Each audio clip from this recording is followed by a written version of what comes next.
এই মুহূৰ্তত লৈ আহিছোঁ অসমবাসী ৰাইজৰ কাৰণে সন্ধিয়াৰ কেইবাটাও বিগ ব্ৰেকিং নিউজ আজি হৈছে 13 মে ৰাজ্যৰ কোটি কোটি জনসাধাৰণৰ বাবে লৈ আহিছোঁ কেইটামান গুৰুত্বপূৰ্ণ খবৰ।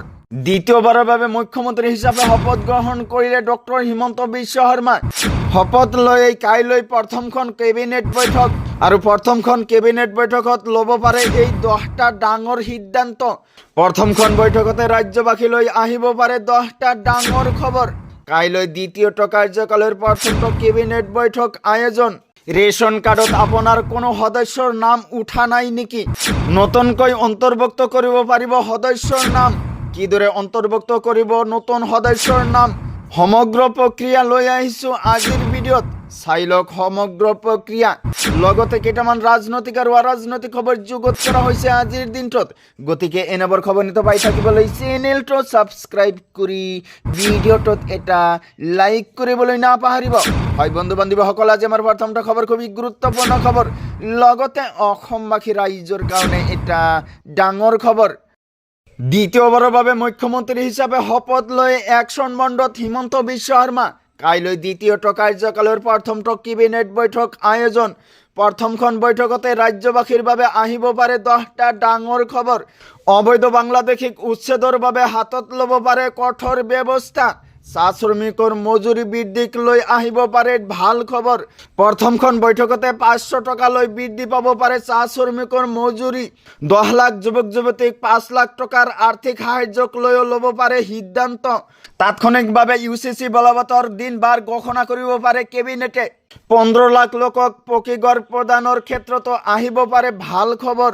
বিয়লি 2 বজাত কইনাদৰাত অনুষ্ঠিত হ'ব বৈঠকখন। প্ৰথমখন বৈঠকতে ৰাজ্যবাসীৰ বাবে আহিব পাৰে 10টা ডাঙৰ খবৰ। তাৰ পিছত জনাইছোঁ আমাৰ দ্বিতীয়টো খবৰ খুবেই গুৰুত্বপূৰ্ণ খবৰ। লগতে অসমবাসী ৰাইজৰ কাৰণে এটা ডাঙৰ খবৰ। ৰেচন কাৰ্ড নথকা লোকসকলৰ বাবে শীঘ্ৰেই আহিব ভাল খবৰ। আজি এই সাজু কৰক ৰেচন কাৰ্ডৰ বাবে যাৱতীয় নথি পত্ৰ। যদি আপোনাৰ পৰিয়ালৰ কোনো সদস্যৰ নাম অন্তৰ্ভুক্ত হোৱা নাই, কিদৰে কৰিব আবেদন? পোনপ্ৰথমে আপুনি অসম চৰকাৰৰ ৰাজহুৱা বিতৰণৰ ব্যৱস্থাৰ অফিচিয়েল পৰ্টেললৈ যাব লাগিব। নতুন নাম যোগ কৰিবলৈ নিৰ্ধাৰিত আবেদন পত্ৰখন বাছনি কৰক। আবেদনকাৰীৰ ঘৰৰ মুৰব্বীৰ সৈতে নতুন সদস্যজনৰ সম্পৰ্ক স্পষ্টকৈ উল্লেখ কৰিব লাগিব। নতুন সদস্যজনৰ আধাৰ কাৰ্ডৰ কপি থকাটো বৰ্তমান বাধ্যতামূলক। সদস্যজনৰ জন্মৰ প্ৰমাণপত্ৰ বা ভোটাৰ পৰিচয় পত্ৰৰ প্ৰয়োজন হ'ব। যদি কোনো মহিলা বিয়া হৈ ঘৰলৈ আহিছে তেন্তে তেওঁৰ আগৰ ৰেচন কাৰ্ডৰ পৰা নাম কৰ্তন কৰাৰ প্ৰমাণপত্ৰ লাগিব। পৰিয়ালৰ মূল ৰেচন কাৰ্ডখনৰ এটা ফটোকপি আবেদনৰ সৈতে জমা দিব লাগিব। আবেদন পত্ৰখনত নতুন সদস্যৰ নাম, বয়স আৰু পিতৃ মাতৃৰ নাম শুদ্ধকৈ লিখিব লাগিব।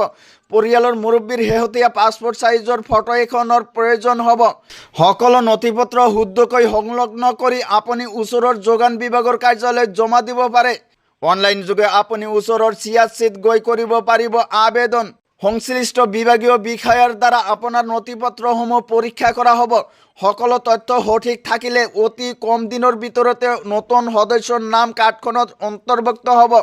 নাম অন্তৰ্ভুক্ত হোৱাৰ পাছত আপুনি অনলাইন যোগে নতুন ডিজিটেল ৰেচন কাৰ্ডখন ডাউনলোড কৰি ল'ব পাৰিব। তো বন্ধুসকল, আজিৰ মূল ভিডিঅ'ত এইখিনি ইনফৰমেশ্যন দিব লগা আছিল। ভিডিঅ'টো ভাল লাগিলে চেনেলটো ছাবস্ক্ৰাইব কৰিবলৈ নাপাহৰিব। আৰু যদি ফেচবুকত চাই আছে তেনেহ'লে পেজটো ফ'ল' কৰি লগত থাকিব। থেংক ইউ ফৰ ৱাচিং মাই ফুল ভিডিঅ'।